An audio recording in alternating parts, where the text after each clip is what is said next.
Motherfuckers be dead and shit like that, but next thing you know, that's still fighting over the dick. Oh Lord. What's good? What's good, you two? How's everyone doing this lovely whatever day I'm gonna drop this? It's your boy Reg in the building. Got my homeboy Try with me, What up? and we're here talking about the DOS Effects Unsung episode. Shit. Finally want to talk about this one. This is probably like the one I was kind of anticipating the most, next to Yeah. Pete Rock and shit. Mm-hmm. I feel like they ended up the season very well because I'm not even gonna hold you. That's Effects is a hip hop group that grew on me in recent years. Mm-hmm. I like them.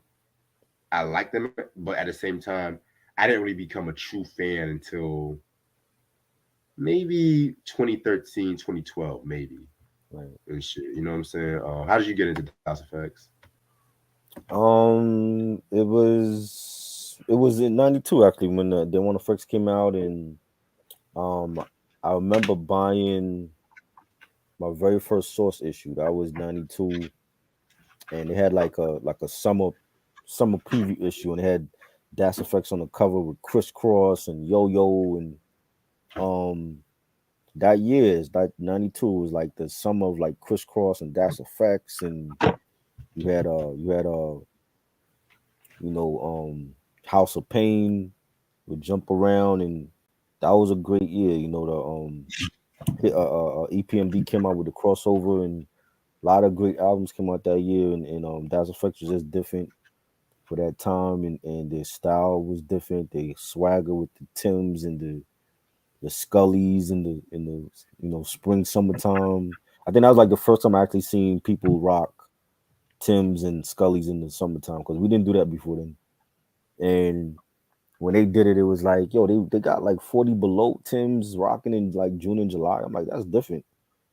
You know what I'm saying? And even we even tried to pull off that look for like a couple summers, and it was just difficult to do. And when it's like 90 degrees and you're like rocking construction Tims, I wouldn't do that again. But they pulled it off, and they had the dreads. And yeah, at first, like when they first came out, I remember seeing the video on like Rap City. I'm like, who are these cats? Yeah, they had like a reggae.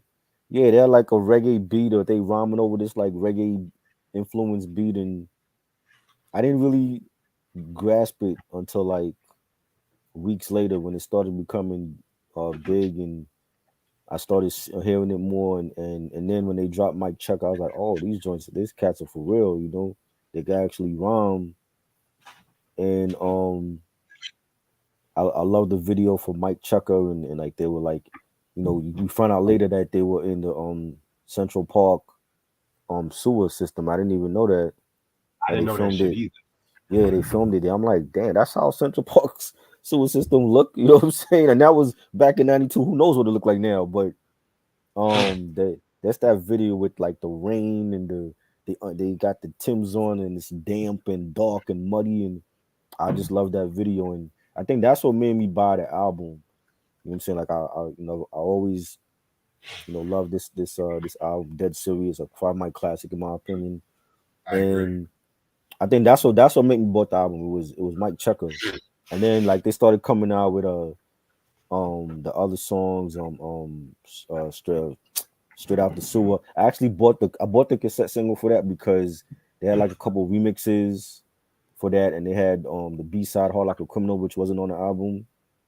And that song was like controversial because they were talking about like robbing and shooting cats on the train and or whatever. And we just had an incident like that, not too long ago in Brooklyn. So um and I was a fan of them from the first album, and then the second album when Straight Up Suicide came out, and I remember getting that as a gift that Christmas on cassette.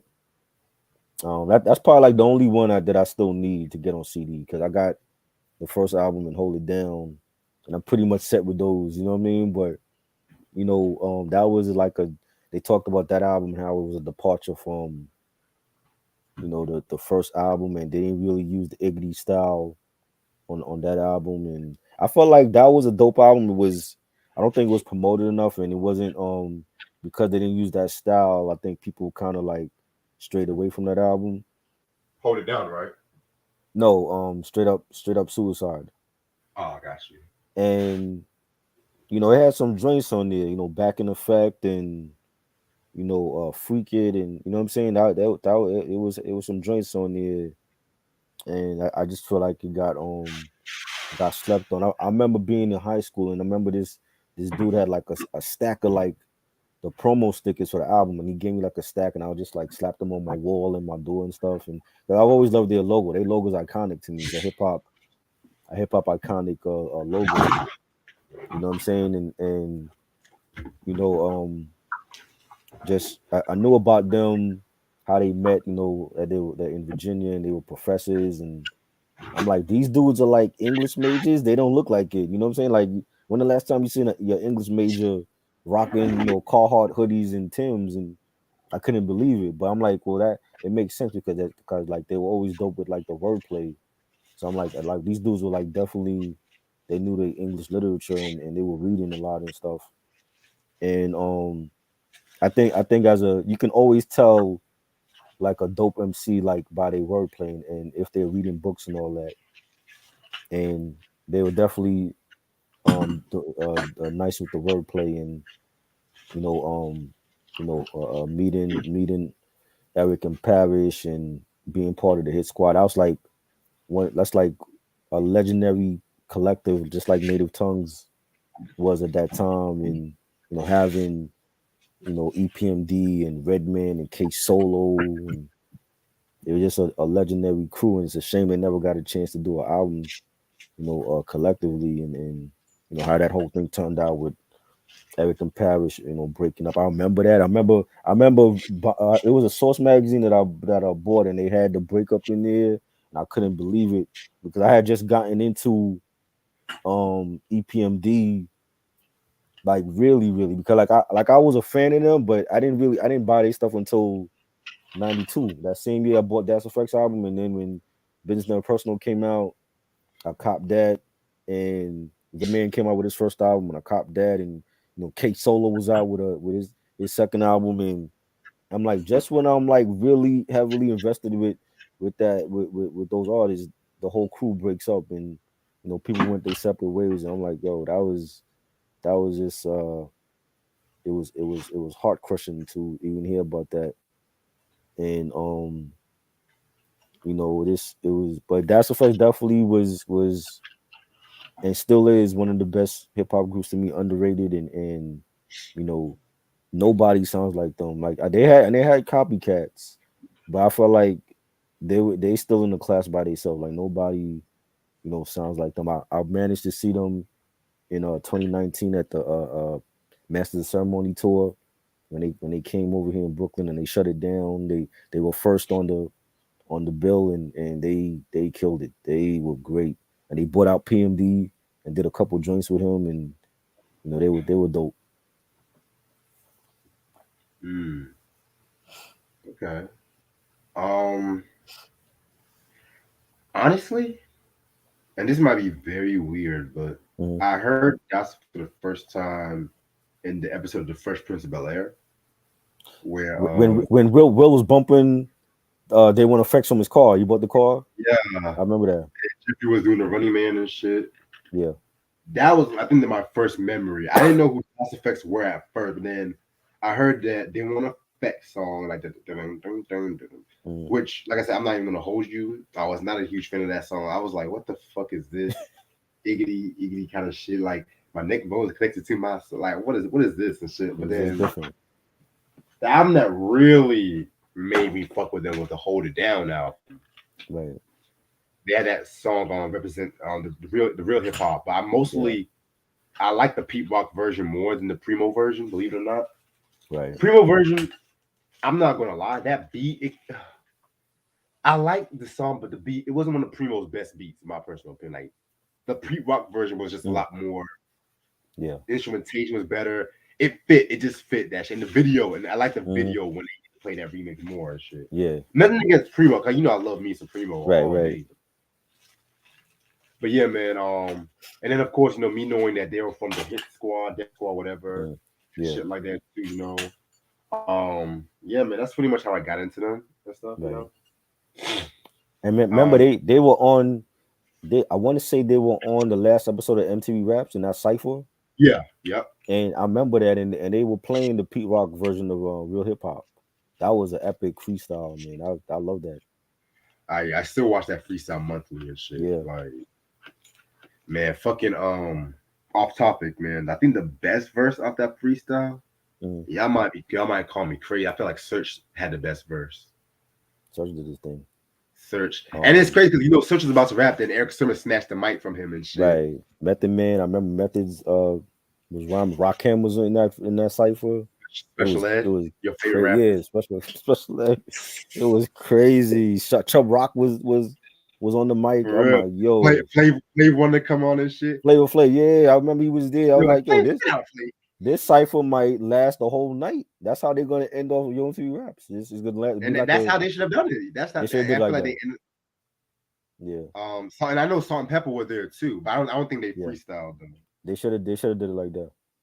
It's crazy because like Arsenio Hall had just ended a year before and shit like that's crazy. Right. Like what hip hop show do we have now? Like really, Trevor Noah? Come on, I don't even watch him. shit. Yeah, y'all can keep that South African and shit. Anyway, so yeah, man. Long story short, like you mentioned, they were like English professors and stuff like that. They did a concert where EPMD were like the guest host or whatever, Right. and you know they got them a deal. I didn't know they did a song with En Vogue, a remix with En I didn't Vogue know and that shit like. either. What was the remix? Hold on, I'm gonna look it up. Hold on. They didn't really touch on what song it was. They just like briefly Right. touched up. Yeah, that was the label mates. I totally forgot they were on the same label. Yeah, because Sylvia Rome, Mm, the East West, she was part of the whole East West shit. right. I think the Hold On Hip Hop remix. Oh wow, I gotta check that. I never heard that. Yeah, I gotta check that out too. Yeah. But yeah, so they dropped the first album, Dead Serious, which I'm gonna be real with y'all. That album is a hip hop classic. Yes. I mean, I know everyone loves the One Effects. My favorite song, spoiler Mm, alert, is Dum Dum Diddy yes. Dum. That Definitely. Otis Redding sample that they use, come on, man, you can't go Right. wrong with that. Facts. Um, then around this time they were trying to work on a second album. We always know the infamous EPMD breakup, Right. and at that time too they were working with Ice Cube for that Hmm. Check Yourself remix and That shit was like that. dope. Yeah, I like that one too. Yeah. Um, Classic joint. Honestly, my favorite album from them was the second album, the Straight Up Suicide album. Yes. That's my favorite album from them and shit. Oh no. And I know a lot of people don't fuck with that album because they weren't really doing the whole Hmm. Iggy style and shit. They were really trying to like compete with like the Wu Tangs, like I mentioned the Wu Tangs, the Onyxes and shit. Right. Then of course they dropped the Hold It Down album, Yes. which that This that's is a my good album. favorite. This is definitely my favorite one. You said Hold It Down was your favorite. Yeah, Yes. that's a This is lot of definitely. people's favorite. That's a lot of people's favorite. It used to be Dead Serious, and then when Hold It Out came out and like years playing it, I'm like, yo, this is okay. Now this is my favorite. That's the Fetch album. So those they first three to me are like their best stuff. Yeah, man, that was like the first three albums. And then Yeah. they had label issues, of course, like that Electra Right. Records conversion East West. And then it's funny how in the Generation FX album they were talking about how I think Scoob was throwing shots at the label in some of them songs Yeah. and shit like that. And it's like I said, Sylvia Rome, she had issues with a lot of artists and shit too over the years and stuff. So Right. it's crazy as fuck. But yeah, I, man. w- I wish they would. I wish they had went in more in depth on the Hold It Down album and like how was it working with Mom Deep for the microphone microphone master remix. Yeah. And like I remember getting that CD single when that dropped with the remix, and they had like a DJ Spinner mix and all that, and that was a dope remix with Mobb Deep and Rest in Peace Prodigy, and I wanted to hear more tidbits from that recording of that album. Yeah, I definitely agree with you about that. It's like they gloss around that album and shit Yeah, like that. yeah, Um, but yeah, man. Of course, like they drifted apart and shit like that. They drifted apart. but then Yeah, they got back together, touring and stuff like that. You know what I'm saying? right. I like the fact they mentioned then when they appeared on the versus battle with Karis One and Big Daddy Kane, That was dope. Yeah. the best And what versus ever. they was at the Red and Meth joint, right? Yeah, they were there too. Yeah, I remember seeing that was dope, man. They gotta have their little verses, man, because That's Effects got some joints and they got their features, and I think they would be a problem for like a lot of groups, I agree. you know, and you know what I mean. Like they definitely one of the best like rap duos in my opinion all time. So Definitely agree with you about that. Like it's just it's just like the whole style was just so fucking mhm, different for its time. You know what I'm right. saying? I would love to hear them do a new because they haven't dropped any new music, right? Nah, not like that. I would love to hear them do a new album with like I was listening to like last month I was listening to the new project that RZA put out with DJ Scratch. I would love for them to do like a whole album with like DJ Scratch. Maybe you get like a track from Primo and Pete Rock again, and that would be crazy. That would be dope too. You know what I mean? Because they still got it. I still have to hear that RZA album, Scratch though. It was dope. I like it, but and the thing with Scratch, like he stayed true to the Wu-Tang sound. He didn't try to like go left field and do something different. Like he kept it true to his production. Like there's like songs on there that sound like production he did for like Busta Rhymes early solo stuff, like from When Disaster Strikes and ELE. But he Yeah, kept it's like he kept his vintage sound from the 90s and he incorporated the Wu-Tang sound, and I like it, man. That's a dope album. I know they got it on vinyl. yeah. I definitely gotta check that shit out now and shit. Yeah. Yeah. He dropped a couple videos for like some certain songs too, True, true. you know. It's just that with RZA, with RZA, he just his discography has always been spotty for me. Which Yeah, I love. I thought it was when I heard about it, I'm like, yo, this is gonna I hope it's not left field like Digital Bullet or one of those joints. But this is like vintage Bobby Digi, like in the videos he's rocking his Wu Tang, Master Sensei, gear and all that. So he's in full Bobby Digi mode on the new album. Okay. You know what I mean? And I'm like, yo, Scratch. You put Scratch with Das Effects, that would be a banging album. Yeah, I definitely gotta check that album out and shit because Yeah, that's the facts, man. It's like with different producers, their sound definitely mesh well with different producers like yeah, Primo, Pete Rock, Sermon, of definitely. course. Yeah, I would love to hear they should have been had new music out. I don't know why they stopped making music. I mean, like they still got the fans. 'Cause I seen it. You know what I'm saying? When they perform live, they got a ton of fans that still support them and know the lyrics and they buy the merch, and they got to come out with some new music, man. Definitely. Don't mind the red light. I'm trying to test some lights out right now and shit. Right. But yeah, they definitely should come out with some new music. Definitely. Yeah, yeah, But you know what? It is what it is because they said like they didn't expect to pay that much being an indie artist and shit too. right, right.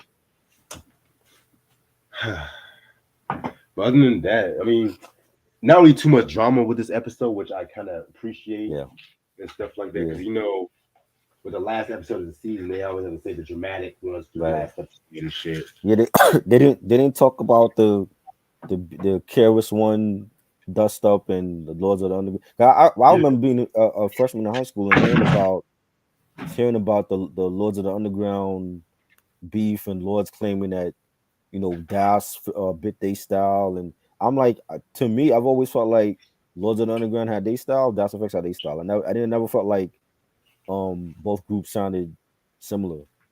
You know what I'm saying? And like when you listen to like Lords of the Underground two albums, Here Come the Lords and Keepers of the Funk, they don't sound like Das Effects on those albums, I and Das agree. Effects don't sound like them on their albums. So I'm like, how did that whole beef start? Because I'm like, that has to be a misunderstanding because I never felt like those two groups sounded the same. If I find that video, I'll definitely send it to you. Yeah,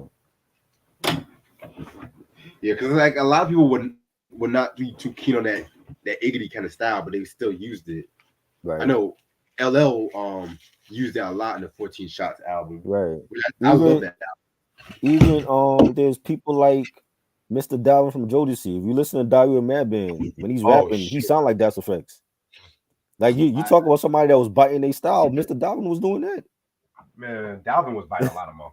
You know what I'm saying? Even early Missy, like when Missy was still in that group Sister, she was sounding like Das Effects Exactly. compared to how she sound like on her solo albums, Super Duper Fly and the real world and all that. Like she didn't sound like that later on, but early Missy, she definitely sounded like them. I agree. So Who is I'm it? like, yeah, they had their bodies, but it wasn't Lords of the Underground, not to me. Right.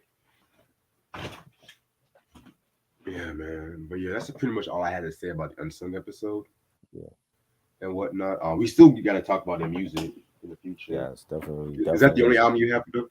So I this got hold it. I got Dead Serious and Hold It Down, and I had Straight Up Suicide on cassette, but I never got it on CD, so I need to get that on CD. Yeah, I only have Dead Serious myself. I Yeah, gotta get Hold It Down. I saw I Hold It Down. Oh, go ahead. no, I want to say I thought Hold It Down was still available. It should be. Yeah. I think I saw it on vinyl, but they didn't have the picture and shit. But it was Oh, expensive you as had like fuck. the black labels in, Yeah. man. Yeah, man. Other than that, very dope episode. Y'all check out their music. Most specific, I would definitely recommend the first three albums and stuff. So Yes. yes, classics. Other And than and that, check out the review we did on Hold It Down on my channel, because last time oh I checked, I was like, I want to say that's at 700, 800 views. It was like a couple years ago we did that. So check it out on Daddy Rap Podcast on YouTube. Subscribe to the I forgot. channel. Check out that review. Cause I wanted to talk about that album because like that's always been one of my favorite Das Effects albums, and I don't hear nobody like discuss it a lot. So I'm like, yo, we're gonna discuss that. So I'm glad that we did, and it was dope. For real though, that was a dope review and shit. Yes, definitely. Yeah, man. Other than that, I'm probably gonna drop this sometime Friday or this weekend. All right. Hope you have a good night, bro. You too. No doubt. All right, I'll see y'all later. Peace. All right. Peace.